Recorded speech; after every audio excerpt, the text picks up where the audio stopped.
Okay, welcome everybody to Purposeful Patriots. I'm your host, Eman. And again, we're going to continue with Kevin Samuels and the conversation that is hidden and what red pilled Kevin Samuels. So, yeah, we're going to touch on quite a few different things. I've broken this up just to kind of make it a bit more digestible for the listeners and the viewers. Yeah, yeah. And people up there, the BP said it's about colors. It's a baby is not about color. Now we're talking about the myth or that, And the whole series was not about what black men are doing. It's about it's about what it's about what women believe about themselves because it caused a whole lot of angst in their lives. But then they don't want to deal with that. It said if you would actually look at it and kind of work on it, fix it, you wouldn't have problems with your men like that. You wouldn't have problems with colorism and featureism, all the other shit that you deal with. If you deal with the whole thing is that I apologize. this myth of white womanhood. Because, like I said, Miss Anne was a very, very small fraction of white community. Right. But you know what? When you come into a Thanksgiving dinner, and there were 20, Yeah, Miss Anne is basically Becky or a white woman. And a lot of black women have the conversation of the fact that black men were not able to make black women stay at home wives. And the only reason why black women and white women were stay at home wives was because of slavery and the fact that the black woman was the nurse for the children, or the maid, or the cook, or the one that really looked after their children. And without that, um, white women could never be a stay-at-home wife. So yeah, so this is a misconception. I think there are even statistics in America where I think 73% of white women actually work. So this is not a a phenomenon that was practiced to most people, because most people, obviously the majority of them were slave owners, but the majority of people within America were not slave owners, if that makes sense. If that makes sense. 5 plus adults. Okay. There was me, my stepfather, my two cousins, uh, one of his cousins. So how many is that? Six? 6 men? 6 men? The rest were women and children. Oh my goodness. Okay. Yeah. There was one man, I'm a baby boomer. He's my stepfather. The rest of us were Generation X. Two of them were millennials. For every moment in there, from millennial to infant, and there were baby girls. You had anything from 6 months to 76. I was like, just look at our family. We got 6 men and 19 women and all these babies. Who's going to? This is where we're at. No one wants to. I was like, you come in with girl had twins. She's 22 years old. Wow. Okay. No ring on her finger. My cousin. I'm like, huh? We got to talk about it. And I think this, what I saw last night was the beginning of the conversation that we could have as a family. 'Cause we all knew each other. We know where we came from. Your video just gave a format and a roadmap for a conversation. Okay. Uh, in concert with information coming from that, they don't know much about third beat, red pill, and Nick Tao and third beat, but they do know what happening when they had to go get those government benefits, and they remember when to get Yeah. the Yeah. Yeah, and that's the thing. Yeah, just 2 points on that. The fact that there are so many black women with children. You heard the statistic there that 19 out of the 25 people at Thanksgiving were women, and only 7 of them or 6 of them were boys. And again, that's how you have to see the black community, is that and I've talked about this before in terms of the black community in America, is that there are 22 million black women and there are only 20 million black men, and 61% of that 22 million, so the bigger population, are single mothers, they're baby mothers. And this is what I don't like using the word single mothers, but it is what it is. They're baby mothers. Okay. So you have that huge population. So you have a bigger percentage of a bigger population who are baby mothers. And then in the black men's community, they are a smaller demographic by 2 million. Okay. And 54% of them have never fathered a child. Okay. So you have a smaller population, but the majority of that population has never fathered a child. And this is part of what is creating the gender war, where black women are saying, oh, we like, it's the men, it's the men, it's the men. And black men are like, no, there's statistics that prove that we are not, because so many black men grew up not having their fathers around. And as part of the next generation, they're just like, no, I'm not going to have a child outside of marriage and create another broken home. But black women don't care about that. And a lot of that is the matriarchy, but also that has been exacerbated by white supremacy incentivizing black women to have children.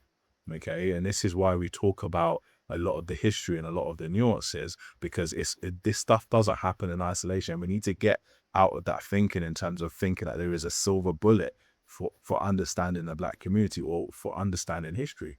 History is full of many competing ideas. And this is why you will, and this is why I'll use one example in the UK.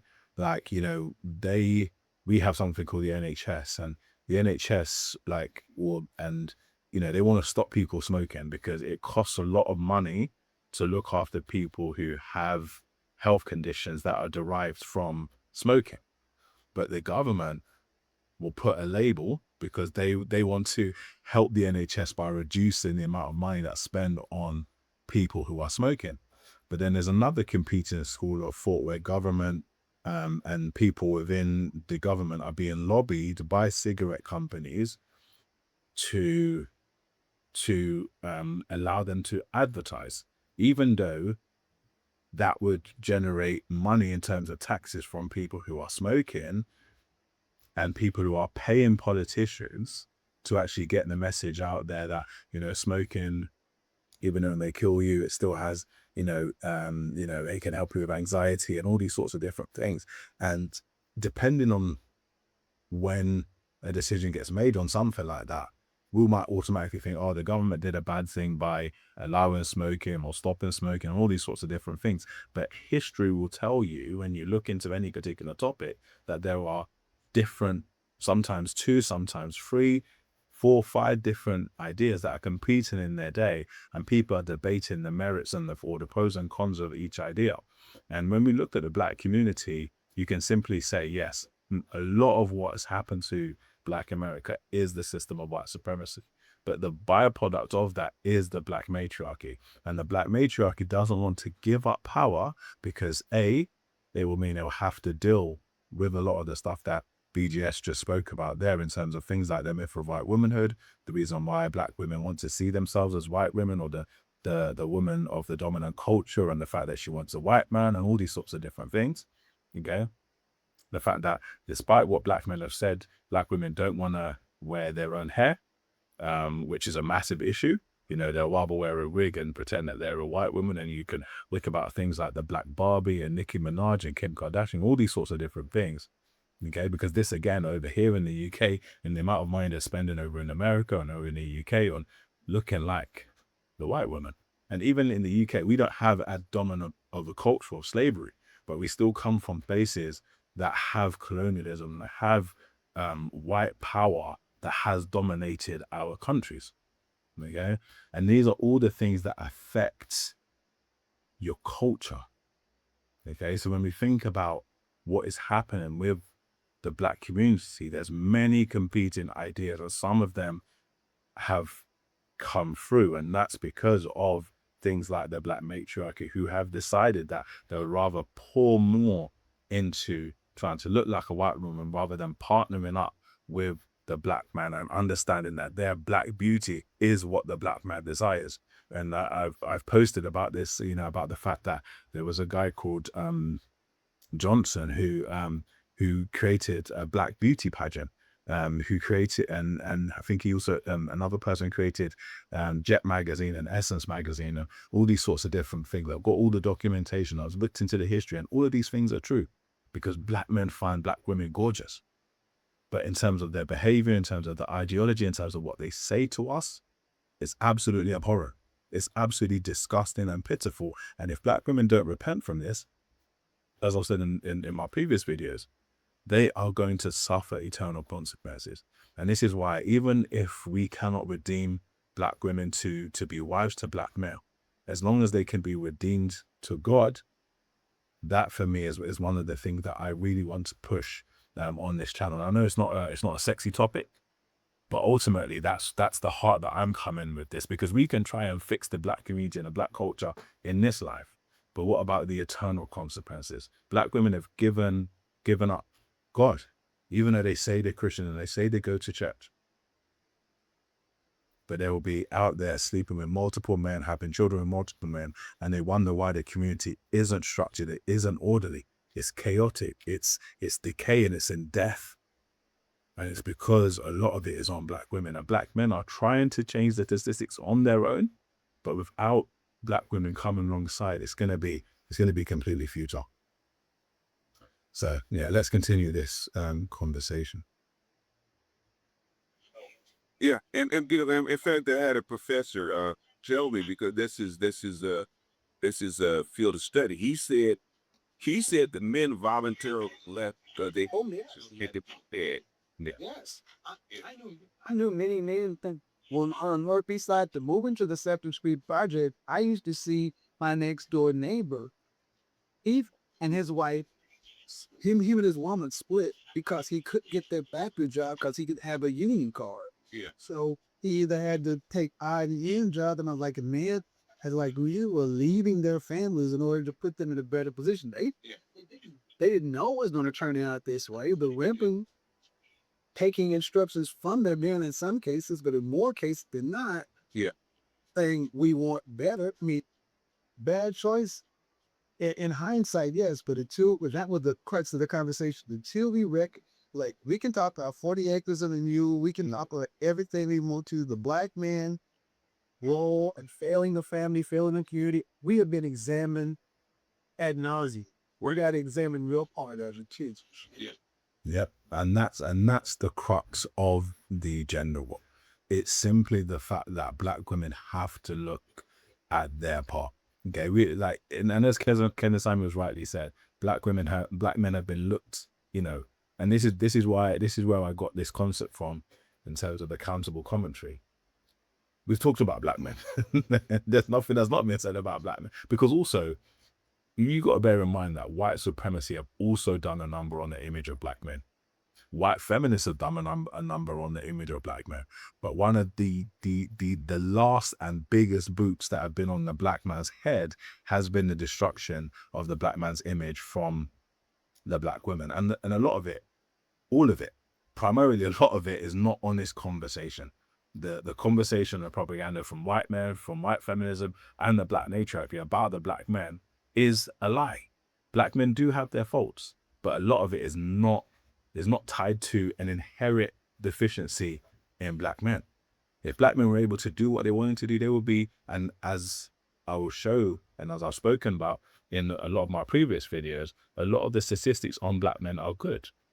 And they are absolutely fantastic and excellent. And that's why part of this channel is actually exalting the excellency of black men, their capabilities, the fact that they're excellent, they're brilliant, they're great fathers, And yeah, we've spoken about black women, and that's why I talked about that concept from accountable commentary, who actually enlightened me and actually said, black men didn't leave. Black men didn't leave they didn't leave the family. They didn't leave the family. It's black women who left the families, and sometimes it was on the advice of the black man, so that he thought that his children would get something to eat. But what you also have to look at is the history. Why did black women have to leave? And part of that is because he couldn't get a job.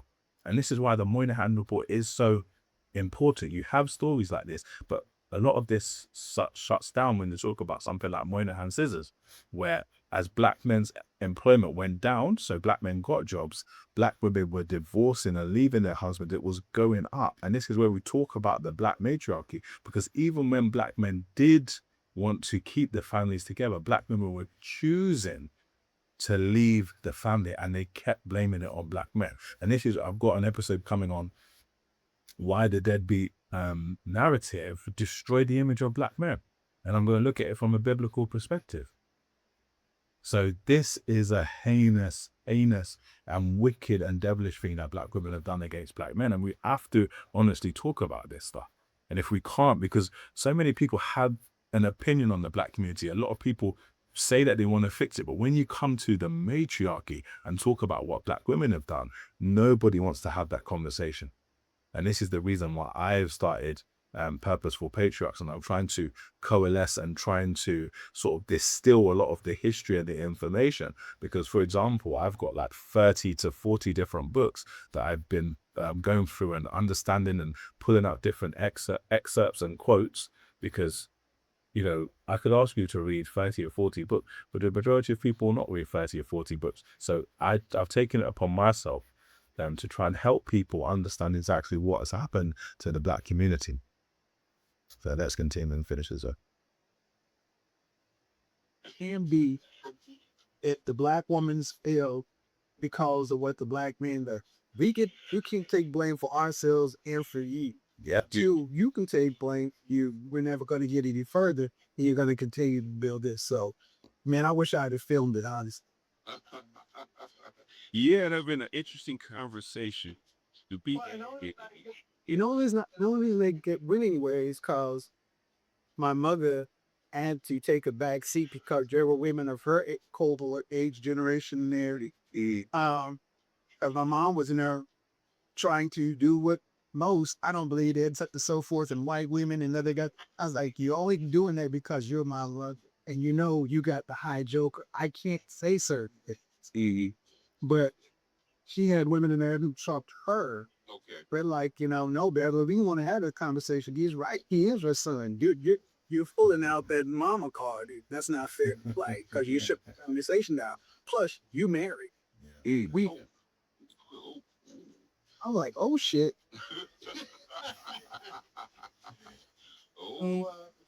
And that was my experience. Based on, I went through all 2,000 of those comments. When did you look? Really? Wow. Thank you. I lived this stuff, guys. What Means like how long did it take you to believe 1,000 comments? about 4.5 hours. Wow. Yeah. So what happened to the food? Did you end up serving it yourself? Yeah. Well, yes, read. I mean, Yeah, I went through the comments because I I went through the comments. I replied to some. I wanted to get the entire conversation because I don't want it. I wanted to digest the information. but maybe I should stop you leaving the bed when then leave them. There's enough there. Okay. There's enough there, and here's what I see. And you know, there were some people who came into the conversation automatically the trigger and they said, saw James Earl Jones and their white one. He had been in his comments. One the issue. The issue I had was with the men's comments. Because we have been, and you could see the profile of a man who was coming in, basically a black male feminist, you know, because your mama black, Yeah. kind of thing. That's the real impediment in this conversation because women are more likely, women know themselves. But people, Yeah, then that's a massive issue. Like black men who are feminists, black men who are simps, like you've got these hotep simps who are, you know, Green Mother Goddess and all these sorts of different things, and they derail the conversation. And I've had this too, even from the UK. You know, you can't say there's a black women. Where does this hatred come from? And I will always say to people, I'm a Manchester United fan.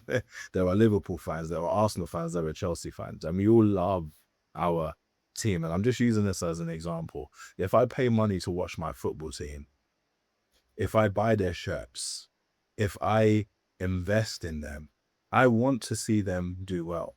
But if the manager is doing well, if the hierarchy is doing badly, if the players aren't passing the ball properly, I can share my opinion on what I think is going on, because them doing well is of benefit to me.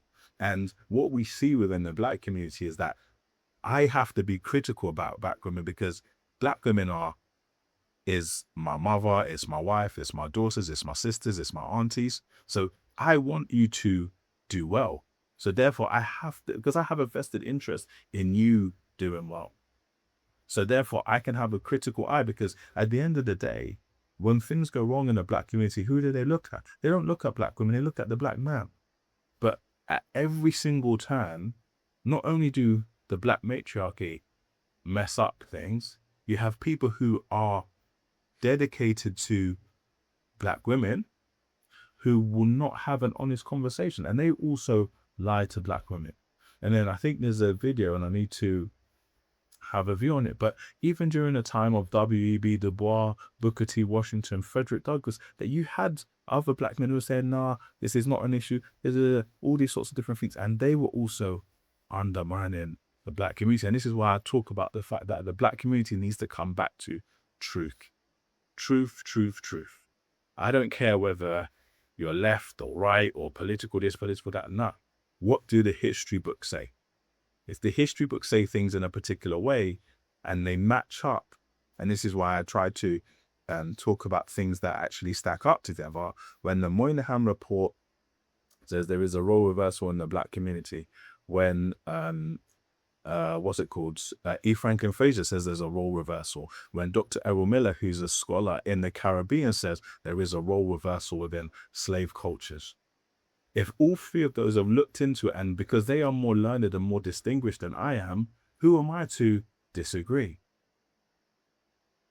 And this is the problem. And this is Dr. Tori Curry says that the Black community is susceptible.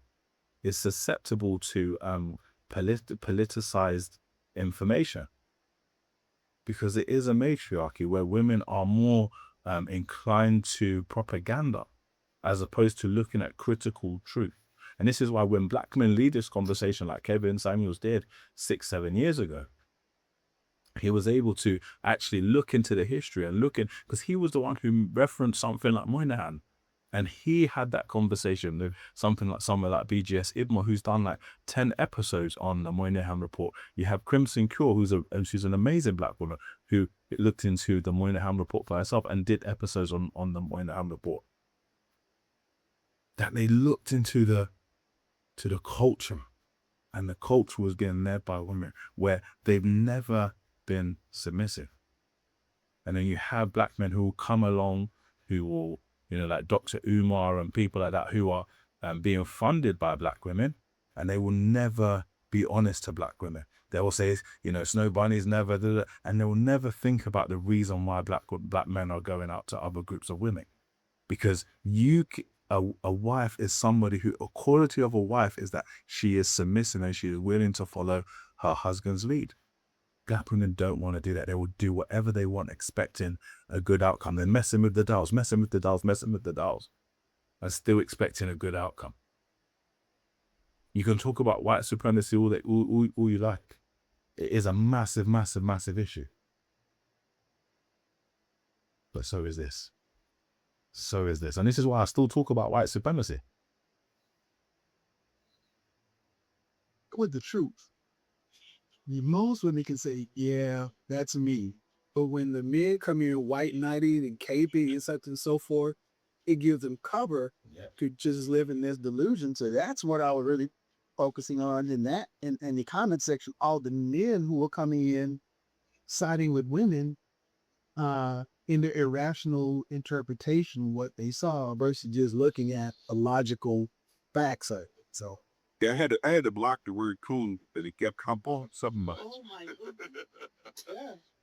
I had to block the word coon. Rebecca had to send it to the, they sent it to review, because they, oh, you know what? You funny? that's a coon. He's coon. I said, oh my goodness. Yeah. Oh, you won't.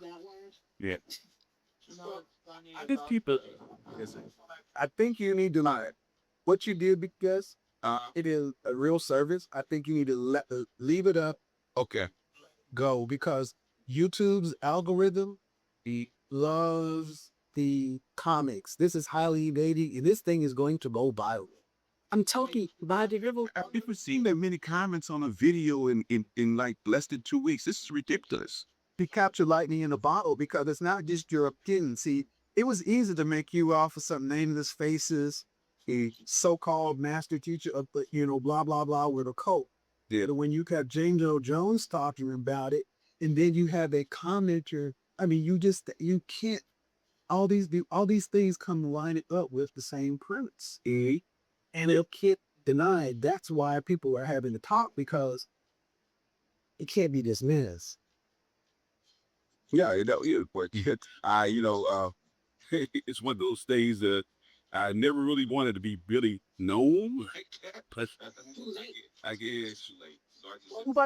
And Hope said, I'm not a black female matchmaker anymore, so I could tell you the truth. And that's what, when you tell the truth and you actually tell the truth that lines up with people's experiences, that's what tends to happen. That's why videos tend to go viral because he associates.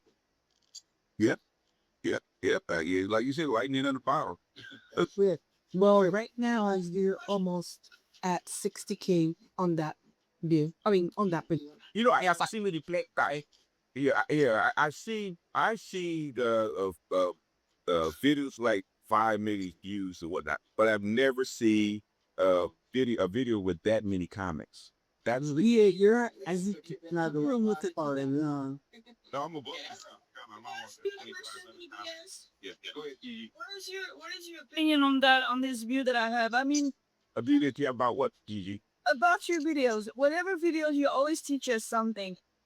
How come people are not relating into and say, oh, here it is, I learned something. Because the video, I don't understand. because the videos are there to uncover something that's uncovered.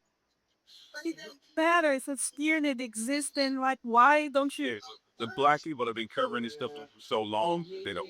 I don't know why people you're asking Americans why. Sort of. But it needs to be answered because I get that all the time. That because when women think I don't challenge black men, and I do all the time, it's just black men don't react the same way. this one is different though. Wait, I see you pinned a new comment. Oh, yo, because she had so many responses. I didn't delete her. I mean, either. Yeah. no, this is Karen, the other girl. She deleted her comment. So what I did, she deleted her own comment. Remember in the 90s when Sir Hawazan Ali first started making the talk show? Yep, in 87. Another lightning in the bottle because UG, Yes. black people are really, really good with living in a delusional state. Some because we've been trained them forward now. This video, these comments cut through the clutter and bullshit, get to the marrow of the bone. It's that when I see teenagers, the 70-year-old women looking at a video and understanding it, that's something incredible. Yeah. Why they had no clue that it was guys.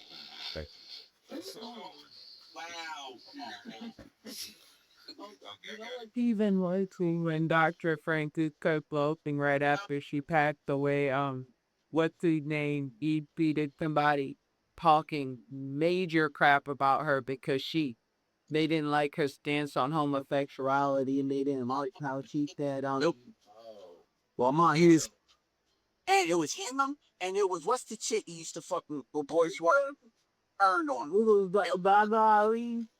Or not Dr. Ali. Nah, she hasn't screwed boys yet, but she will soon enough. Because he did that to Creep. She just wait for that. I don't know if like a lot of black British and a lot of like black gays, they don't like, I can never pronounce her name, but yeah, her, and they don't like Francis Crick Welting either. Because they're old school black power female, and they don't play. They don't go around beating up they are, but they don't want to promote it in the regular lifestyle.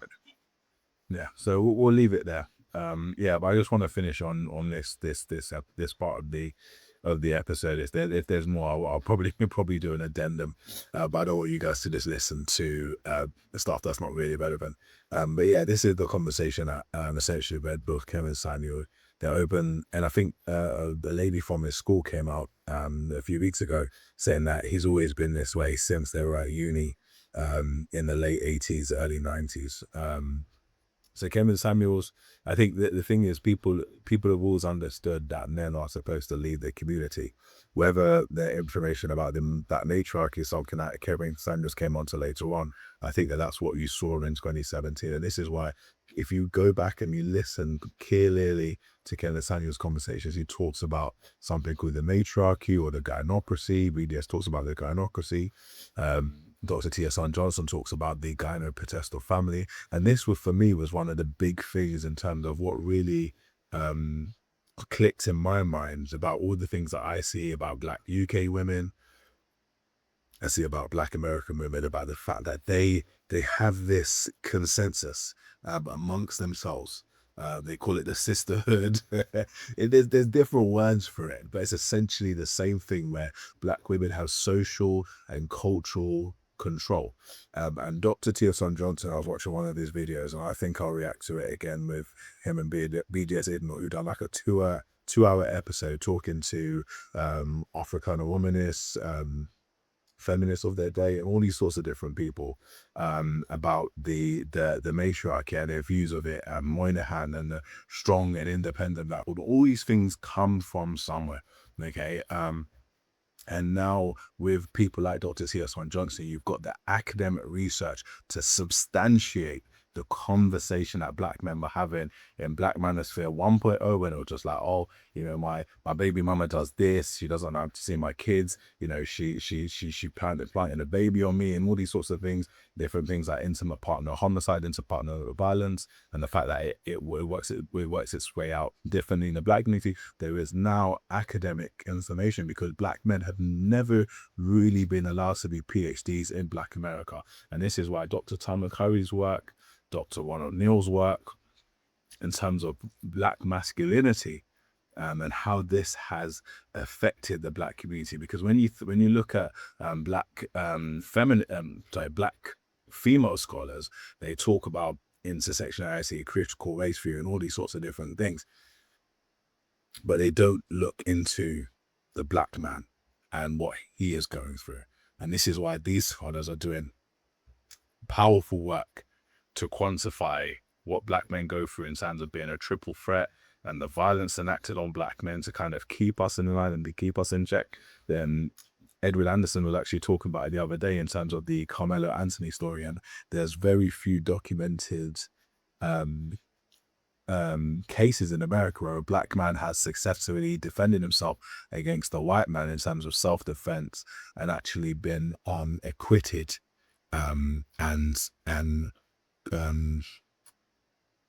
been acquitted. So yeah, all of these different things, and the fact that, you know, education and the powerful tool to suppress Black men, and the economic disparities in terms of the unemployment and the underemployment of Black men. And when you come to personal responsibility, every time Black men have built Black communities off their own bootstraps, white supremacy bombs it, floods it, and takes away anything that Black men want to do to be independent of white America. So it's a shame that Black women want to be in such a way and don't want to be under the leadership of Black men, but that's the way it currently is. And until there is truth in this conversation, the Black community will continue to stay stuck, and it's up to Black men to choose to part ways, because ultimately Black women are choosing not to be white. They're not choosing to build families, and that is a truth that is our reality. So yeah, shout out to Kevin Samuels, to BJS Ibnor. Fantastic conversation, and it's the conversation you'll never hear people talk about when they discuss Kevin Samuels. I'll try and do something on his documentary that's recently come out, but thank you so much for tuning in to Purposeful Patriots. Grace and peace. Salute.